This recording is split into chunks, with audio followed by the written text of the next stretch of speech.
I was almost home when my house appeared and I noticed something different there. There was a truck parked in front of my house. There was nothing on the back of it, but I can tell it brought something here because I saw some cardboard boxes, blankets, and ropes on the ground. From the front of the house, I heard the voices of two young men saying, "Well, we'll be going now." They passed me by as I walked towards the front door. They were wearing some kind of work uniforms. They looked like delivery people. My father was about to close the door when he noticed me. ただいま。何かあったの？おかえり、レイナ。見てごらん。すごいぞ。My father looked to be in a good mood. I didn't know why he was, but whenever he smiled like that, I just wanted to smile back at him. His eyes used to look like those of a dead fish, no matter how hard I tried to smile at him. But these days, he could put on a big smile just to surprise me. He's been literally coming back to life since a year ago, when we moved back to Hinamizawa. No, since he started dating Rina-san. When I see him smile like this, I'm happy. But at the same time, I feel confused because I don't know whether I should thank Rina-san or not. ほら、すごいだろう。He took me to the living room. He was probably expecting me to go all, oh and ah. So whether there was something in the living room or not, I was ready to go oh and ah for him. Wow, we got a new light? 何これ？ A ceiling light bulb with a string attached? どうしたのお父さん？ I tried to sound excited and surprised. He was standing behind me, probably smiling with satisfaction at hearing my excited voice. I, on the other hand, was desperately trying to understand what was going on. For a moment, I thought I was in someone else's house. You see, the living room had been completely redecorated. The furniture we had was all basically from the former house in Ibaraki. My parents bought most of the furniture when they got married, so it was all old and a little dirty. Some of them still had crayon scribbles I drew when I was very little. But all of that was gone. Everything in the living room had turned a pastel color, looking very sophisticated, like the rooms you'd see in soap operas. The new carpet looked very tropical. The new curtains matched with the carpet. The new sofa looked very expensive. The living room in general looked like a resort hotel. And we got a new light on the ceiling. The channel switcher of our old TV was broken, and we used to have to use pliers to change channels. But it was gone too, replaced by a new one with a big screen. The room's lights, there we go, there's the light, had also been replaced by nicer looking ones. The living room looked like a totally different world under the new fluorescent lights. すごいねお父さん。これはどうしたの？心機一転さ。もう引っ越してきて1年にもなるんだから、お父さんもそろそろ気分を切り替えて、新しい生活に踏み出さないとなって思ったんだよ。I suggested redecorating the house once in order to cheer him up, because he was still in pain after the divorce. But he wasn't interested at the time. He didn't want to get rid of the old furniture he'd chosen with my mother, because he still couldn't get over her, even though she cruelly broke up with him. I wanted to suggest it again when the time was right. I never thought he'd do it on his own initiative. そうだね。こんな綺麗なお部屋だと心も晴れ晴れするもんね。素敵なお部屋だと思うよ。いいだろう。ほら、レーナ。お前、ユリースに憧れてた。 Don't call me that, father. まだ組み立ててないけど、ほら、ちゃんとあるんだぞ。はう、お父さんすごい。すごい。これ、私がもらってもいいのかな？こらこら、それはみんなの共用のものだから、レーナだけってわけじゃないんだぞ。共用でも、レナが占領しちゃうからダメ。My father explained the details of his redecoration proudly. He told me that he only did the living room this time but he's going to redecorate all the rooms. He's sure had become more active. There are some parts about the redecoration I didn't like, but I still thought it was great because it made him happy.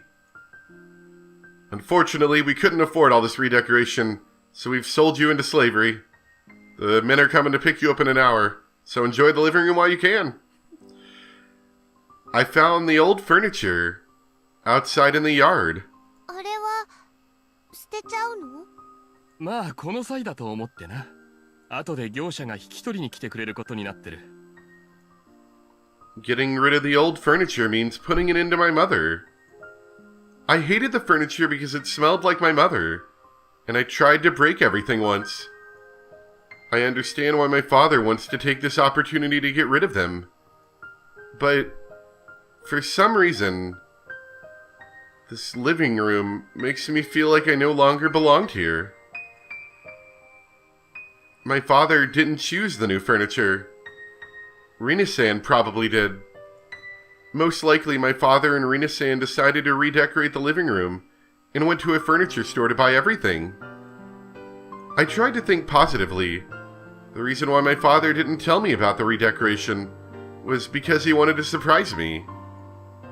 No, my father never really considers things that deeply. So I suppose he didn't tell me because he just didn't think he needed to tell me. I'm sure he didn't redecorate the living room to make me feel like I was no longer welcome. Don't be negative, Rina. My father didn't have any bad intentions. He doesn't want to get rid of me. He doesn't think I'm the reason he can't get remarried.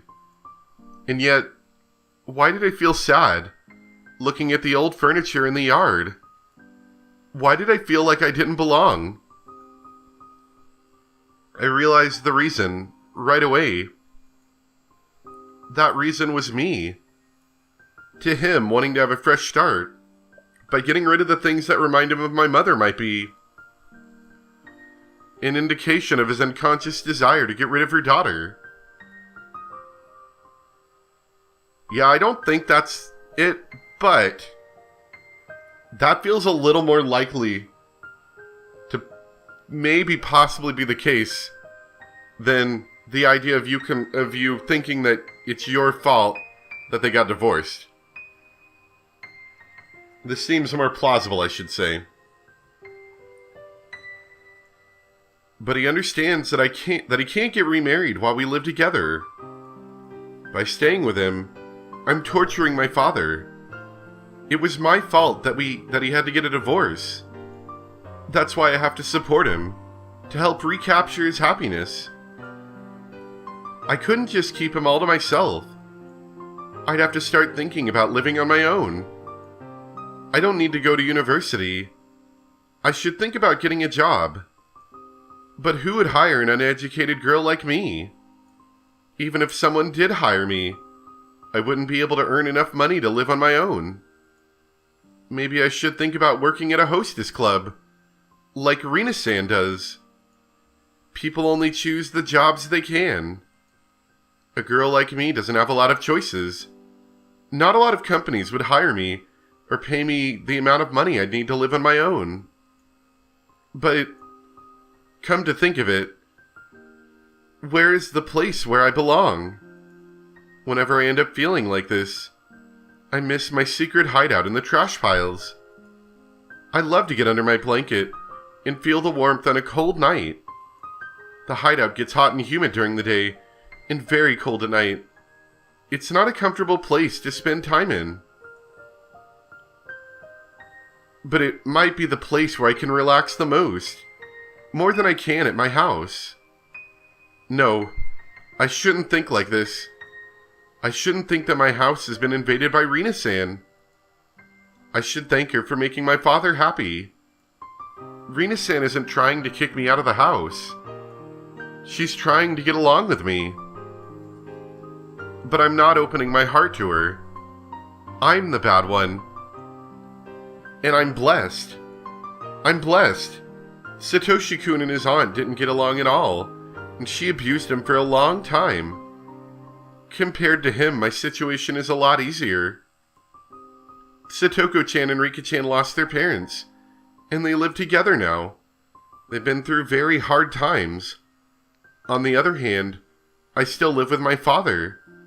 I should feel blessed. I shouldn't think I'm unhappy just because of these things. I am happy. I am blessed. The trouble with me is that I still can't admit that I'm happy. My father kept talking proudly about the redecoration. I nodded at him with a big smile and let him keep at it. そうだ、いけない。レイナ、すまないんだが、ちょっと Can I ask you to leave the house? You're no longer welcome here. お使い？いいよ。お父さんな、ジャケットを2着ほど洋服屋さんに取り寄せさせてるんだ。それがな、今日届くらしいんだ。ちょっとお父さんは回収業者さんを手伝わなきゃならないから、レイナが代わりに取ってきてくれないか？いいよ。お店を教えて。どんなジャケットを取り寄せたんだろう。楽しみ。 She's gonna get upset that there's gonna be one for Rina-san and one for her father. No matter what they look like, I'm sure Rina-san picked them out for him. Although I don't mind going. I'd rather go to the store than listen to his stories about the redecoration of our living room. I got the receipt, asked him where the store is, changed my clothes and left the house. I started pedaling my bicycle and looked at the old furniture in the yard for the last time. They used to be the object of my hatred, but for some reason they now made me feel sentimental. Is it because I still regret the loss of my mother, even though I hate her? I couldn't let poisonous emotions take over my heart. I understood that in my mind, but I just couldn't get rid of that feeling. The old furniture wasn't the only stuff that was kicked out of the house. There were also a lot of junk that I brought home from the landfill. My father was probably going to throw that away too. Now that might hurt. He doesn't like the junk I collect. He'll probably let the delivery company take it all together with the old furniture. Just like an animal that rubs its sin on its home in order to feel secure. I collected all the junk in order to make sure that I could stay here. No, that's not it. I wanted to bring them to my house because they were abandoned by their former owners. And they needed a place to live. We gotta save the KFC man at least, right? Or whatever they called him. Don't let that one go. The store where my father ordered the jackets is from a fancy boutique. It's hard to believe my father would shop at a store like this on his own. I could tell right away that Rina-san took him here. I handed over his receipt to the cashier. A short time later, the store manager came out wearing a perplexed look. リュウグ様、大変申し訳ございません。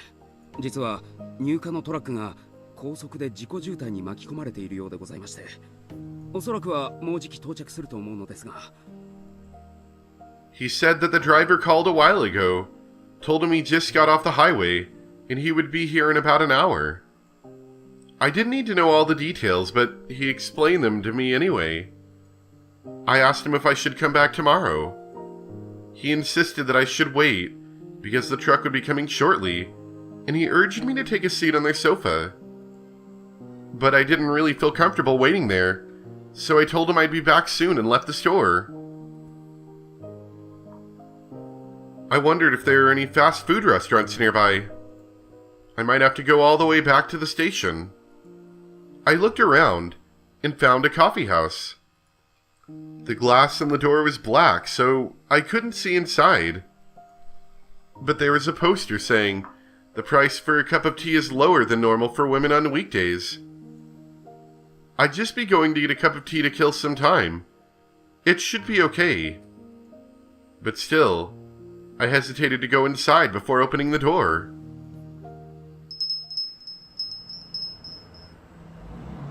Okay, so the text isn't pink anymore. That's interesting.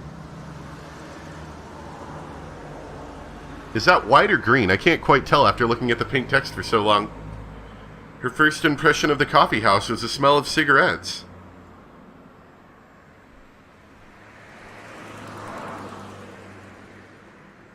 Yeah, I still can't tell.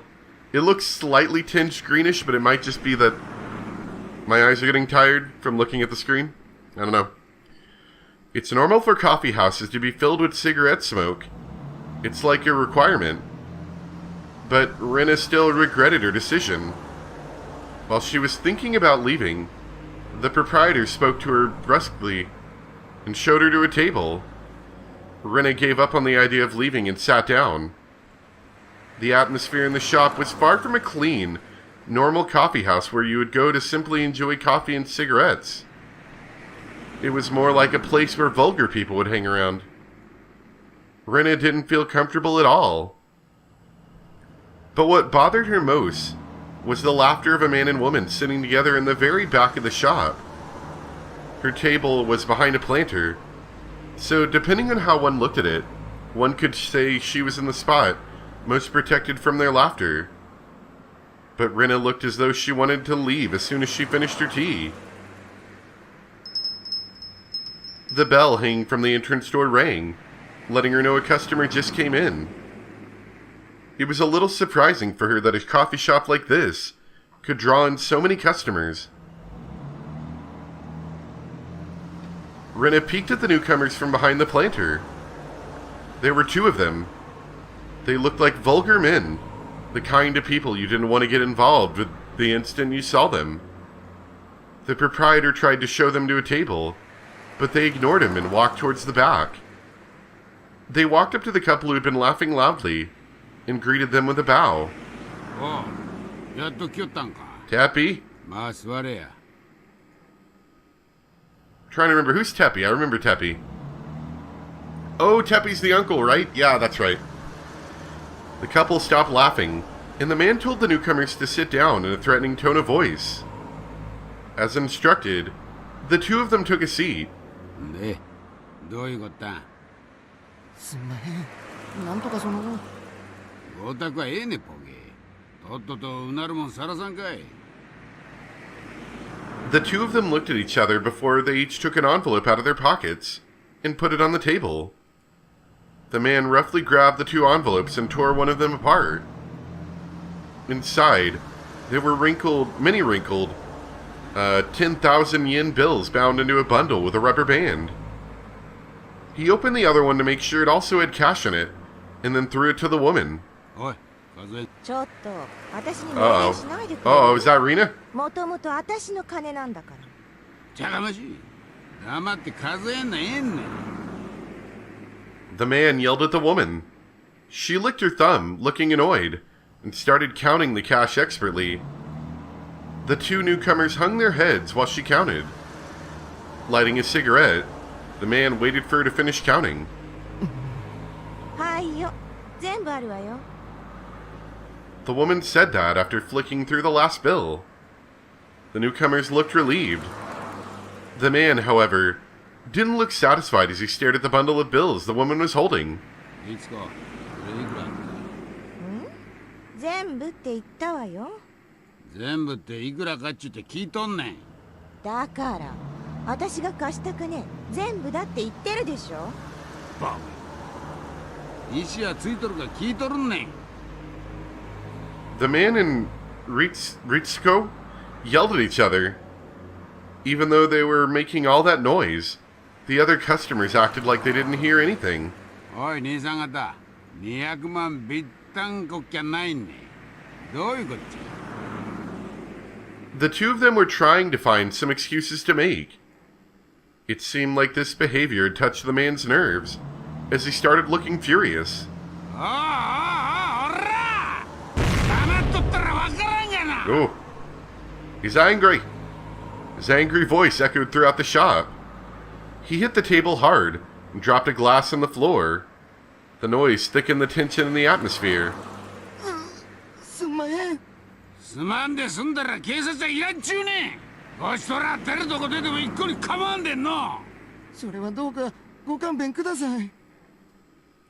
The two newcomers must have been in an extremely vulnerable position.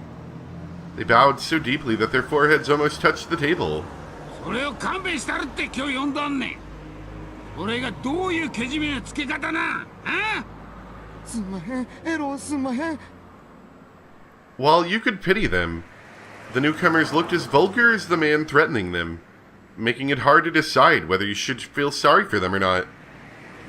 After a while, Ritsuko opened her mouth as if to offer them help.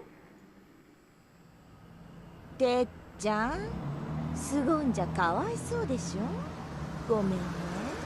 うちの人、 Uh-oh. Your guy? 坂に来ちゃう人で。銭絡むと余計だね。お前にあやつけよったんから本気になっとんよ、おら。もうバカなこと言っても何にも出ないわよ。The man pulled Ritsuko roughly into his arms and frantically kissed her lips without caring about the other customers. Oof. Their kiss wasn't like the lovey ones that normal couples would share. It looked obscene instead. He let her lips go to take a breath, kissed them again, and repeated that for a while. After a while, he finally got bored of kissing and let her go. うちの人は私のことになるとすぐ頭に血が上っちゃうのよ。困ったもんなのよ。ああ、そうよ。こいつと俺はいわば一心同体ね。この女に泥塗り腐るやつは俺に塗ったんと同じやんな。血祭りじゃすまんねいつぞやかの、ほら、あいつ。あれ、表連れてってからどうしたんだったっけ？あんバカが表へ出るとか抜かしょんからかかとくれてやったわ。野郎空手やるとか抜かしおるからどの程度か思うたん。ちょっとしばいたら即土下座や。拍子抜けしたからズボン脱がせてそいつでこの表の歩道を磨かせてやったわ。おお、俺町の役に立っとんね。 Sure. お役所に表彰してもらいたいんわ。やだ、そんなことさせたの？あんたって時々容赦がないのよね。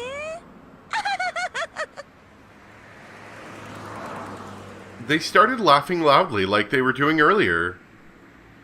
Their laughter obviously intimidated their companions.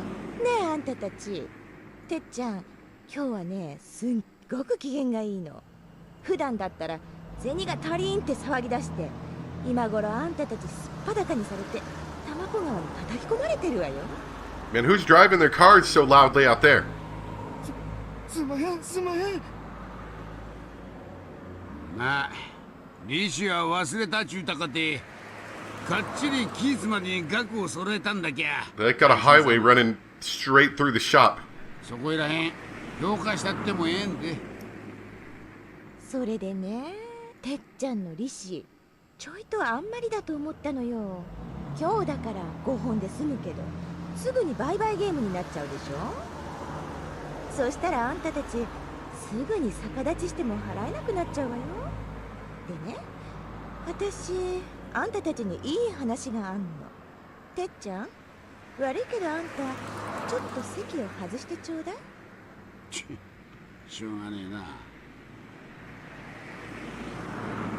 You guys are real loud about this whole, like, deal, whatever you're doing. The man left the table with a grin and headed for the bathroom. He was far too amenable to that request, as if they planned for him to leave the table at that moment. Ritsuko made sure he was in the bathroom, then took some papers out of her bag and spread them on the table. あんたたちも若いんだから、あんなヤクザに絡まれて一生を不意にしたくないでしょ。だからね、てっちゃんの利子を今日きっちり払っちゃいなさい。そうすればあんたたちはとりあえずあいつとは縁を切れるわけなんだから。そりゃそうですけど、でも50万なんてこれ以上もう払えないっす。まあそうよね。200万だって相当精一杯集めたんでしょ。さらに50万も工面できるあてなんてないでしょう。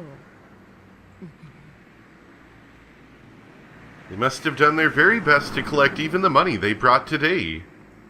So it must be impossible for them to collect even a dime from anybody now. They hung their heads and told her that.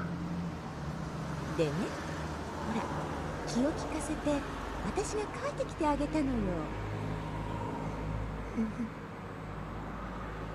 The guys looked at the paper on the table and muttered under their breaths. 担保も連帯もいらないんで、ちょいと利率はあれだけど、これなら即50万積んでくれるわよ。Wow. それにさ、この利率でもてっちゃんの利率よりは Let's use another loan shark to pay off our payments to a loan どう shark. 思うかしら。 It would be easy for anyone to guess what Ritsuko is trying to force them to do. これにサインしたのを見せれば、彼も男気を感じて勘弁してくれると思うわね。どうする？あ、万年筆。使うなら置いとくわよ。They read the small print on the documents and were stunned by the outrageous interest rate. Ritsuko didn't force them to do anything. She just looked out the window and smoked her cigarette. After a while, the man returned from the bathroom. おう、話はついだが、 They looked at him, steeled themselves, and took the pen. てっちゃんの利子、借金で一括返済するって。おうおう、関心なワークオートだね。男は背負うもんがなくちゃあかんね。 They must have planned this from the very beginning. The man and Ritsuko got what they wanted and grinned at each other. There were many things to fill out in the documents, and it was taking them a long time. The man and Ritsuko, already knowing that, started talking amongst themselves. いつか。 Oh, no, yeah, let's just make it a little bit worse. Like, if we didn't already know that it was bad, let's just make it a little bit worse. 旦那なんてよしてよね。どうなんよ。だいぶ銭持っとんと聞かされてるん。どのぐらい絞れそうなんよ。そうそう、それがさ、すっごいのよ。別れた奥さんがライブ慰謝料をくれたらしいってのは聞いてたのよ。でもね、それが本当にすっげえあるらしいのよね。かなりってどのぐらいね。銀行に5000万くらい持って Well, that's a lot of million. I guess we don't have to sell you, Rina. あぶく銭なわけだしね。もう気前がいいのなんのって。なんねそれ。で、どの辺まで行けそうなんね。私にだいぶお熱みたいだからね。だって私が言えば何でも買うのよ。何でも。あんたみたいなドケチとは大違いよね。私も本気になっちゃおうかしら。ガセッポゲ。これ以上の男が他にいるかや。もうこんなところで。We're in public. Don't do that here. で、そのひなみ沢の旦那にどう持ってくつもりなんよ。あんたを出しに手切れ金がいるって方向で持ってくつもりなのよ。なんぼふっかけるつもりね。そりゃ Only 49 million. ケツが恐ろしい女じゃねえ。エキストラがいるときは呼んでな。俺も大暴れしちゃるんで。すみません。書きました。ああ、じゃあそれ持ってローン行こうか。いつこ会計頼むね。The man pat them on the shoulders and then walked to the door.